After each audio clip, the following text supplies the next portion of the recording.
Halo teman-teman, perkenalkan nama saya Susi Suwarni Hulu dari kelas MA 20C15. Di sini saya akan mempresentasikan tentang konstitusi dan perbandingan konstitusi Indonesia dengan negara lain. Kita ketahui dulu bahwa konstitusi atau undang-undang dasar atau disingkat undang-undang dalam negara adalah sebuah norma sistem politik dan hukum bentukan pada pemerintahan negara. Biasanya dikodifikasi sebagai dokumen tertulis. Di sini saya akan membandingkan konstitusi negara Indonesia dengan negara Amerika Serikat. Kita ketahui dulu bahwa konstitusi Amerika Serikat adalah hukum tertinggi di Amerika Serikat. Konstitusi ini selesai dibuat pada 17 September 1787 dan diadopsi melalui Konvensi Konstitusional di Philadelphia, Pennsylvania, dan kemudian akan diratifikasi melalui konvensi khusus di tiap negara bagian. Baiklah, saya akan membandingkan perbandingan antara konstitusi negara Indonesia dengan negara Amerika Serikat berdasarkan bentuk negara dan sistem pemerintahannya. Berbicara mengenai konstitusi berarti berbicara tentang segala ketentuan dan aturan ketatanegaraan, baik tertulis maupun tidak tertulis. Konstitusi merupakan dasar yang ada dalam satu negara. Apabila didasarkan pada konstitusi, maka negara tidak mungkin terbentuk. Menurut C.F. Strong, konstitusi ialah sekumpulan asas yang mengatur, menetapkan pemerintah dan kekuasaannya, hak-hak yang diperintah dan juga hubungan antara pemerintah dengan diperintah. Di setiap negara mempunyai konstitusi yang berbeda-beda. Di Amerika Serikat sama-sama mempunyai konstitusi yang bersifat tertulis. Adapun yang bersifat tidak tertulis dinamakan konvensi. Adapun yang bersifat undang-undang merupakan istilah yang dipakai dalam penyebutan konstitusi. Konstitusi suatu negara pada hakikatnya merupakan hukum dasar tertulis yang memuat hal-hal mengenai penyelenggara negara. Karena suatu konstitusi harus memiliki sifat yang lebih stabil daripada produk hukum lainnya. Menurut perbandingan konstitusi antara Indonesia dengan Amerika Serikat, maka akan diperoleh persamaan dan perbedaan, serta kelemahan dan kelebihan dari kedua negara tersebut. Untuk dapat mengetahui hal tersebut, antara Indonesia dan Amerika mempunyai persamaan prosedur perubahan konstitusi. Perbandingan perubahan konstitusi Indonesia dengan Amerika. Menurut catatan sejarah, negara Indonesia melakukan proses amandemen sebanyak 4 kali perubahan, sedangkan Amerika Serikat melakukan amandemen sebanyak 27 kali. Untuk Indonesia, prosedur perubahan konstitusi diatur dalam pasal 37 Undang-Undang Dasar 1945 setelah amandemen.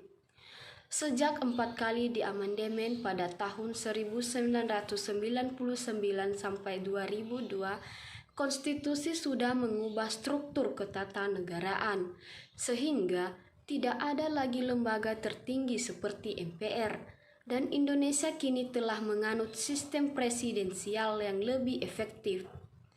Untuk Amerika Serikat, amandemen 1 sampai 10 dikenal sebagai deklarasi hak-hak. Amandemen terakhir sebagai deklarasi hak-hak. Amandemen terakhir dibuat pada tahun 1992. Keberadaan konstitusi Amerika sejatinya merupakan upaya untuk mewujudkan prinsip-prinsip yang dinyatakan di suatu Declaration of Independence tahun 1976. Dengan tersebut, diangkat dari basis filosofis Prancis dan aliran pencerahan Inggris. Tujuan utama Konstitusi Amerika Serikat adalah menjamin hak-hak bagian. Hal tersebut dapat dilihat dari moto negara Amerika Serikat E pluribus unum, artinya dari banyak menjadi satu. Menurut Bagirmanan, beberapa faktor utama yang menentukan pembaruan terhadap konstitusi diantaranya karena berbagai perubahan keadaan di masyarakat. Adanya dorongan demokrasi, pelaksanaan paham negara kesejahteraan atau welfare state, perubahan pola dan sistem ekonomi akibat industrialisasi, kemajuan sistem ekonomi dapat ilmu ekonomi, pengetahuan, dan teknologi dapat menjadi kekuatan atau forces pendorong pembaharuan Undang-Undang Dasar 1000. Perbandingan berdasarkan bentuk negara dan sistem pemerintahan. Negara Indonesia adalah negara kesatuan yang berbentuk dengan sistem pemerintahan presidensial. Sedangkan Amerika adalah negara serikat atau federal dengan sistem pemerintahan presidensial. Sistem presidensial merupakan sistem pemerintahan di mana tugas presiden sebagai kepala negara sekaligus sebagai kepala pemerintahan. Dalam melaksanakan tugas presiden dibantu oleh wakil presiden, bahkan menteri-menteri bertanggung jawab langsung kepada presiden. Suatu negara dikatakan sebagai negara kesatuan karena negara tersebut tunggal atau tidak memiliki negara-negara bagian. Dan kekuasaan untuk mengatur seluruh daerahnya ada di tangan pemerintah pusat. Dalam negara kesatuan hanya ada satu konstitusi, satu kepala negara, satu dewan menteri atau kabinet, dan satu parlemen. Contohnya adalah Indonesia. Sedangkan negara Indonesia merupakan negara yang terdiri dari beberapa negara bagian. Masing-masing negara tidak berdaulat. Setiap negara bagian memiliki kepala negara, parlemen, dewan menteri atau kabinet dengan kepentingan negara bagian. Dalam negara serikat ada bagian-bagian negara yang berdaulat yang disebut dengan negara federal. Konsep dasar konstitusional formal sistem pemerintahan federal Amerika Serikat adalah pemerintah nasional hanya memiliki kekuasaan-kekuasaan yang diamanahkan konstitusi. Semua kekuasaan lainnya yang tidak didelegasikan kepada pemerintah federal akan tetap dijalankan oleh negara-negara bagian. Pada negara federal dilakukan pemilihan presiden dan wakil presiden dalam rentang waktu 4 tahun sekali. Demikian juga pemisahan kekuasaan antara legislatif, eksekutif, dan yudikatif, baik mengenai organ pelaksana maupun mengenai fungsi kekuasaan juga saling mengatasi, yakni dengan membangun mekanisme check dan balances sehingga di antara ketiganya memiliki posisi secara seimbang. Di Indonesia, lembaga legislatif mempunyai tugas dan wewenang yaitu membuat atau merumuskan undang-undang dasar dalam suatu negara. Selain itu, lembaga legislatif juga diartikan sebagai lembaga legislator yang mana jika di negara Indonesia lembaga ini dijalankan oleh DPD atau Dewan Perwakilan Rakyat atau DPR dan Dewan Perwakilan Rakyat dan MPR, Majelis Permusyawaratan Rakyat.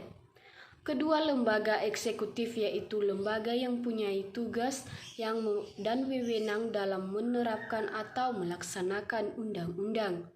Lembaga eksekutif memiliki presiden dan wakil presiden beserta menteri-menteri yang membantunya. Ketiga yaitu lembaga yudikatif yang berfungsi mempertahankan pelaksanaan undang-undang. Lembaga yudikatif terdiri atas Mahkamah Agung, Mahkamah Konstitusi, dan Komisi Yudisional.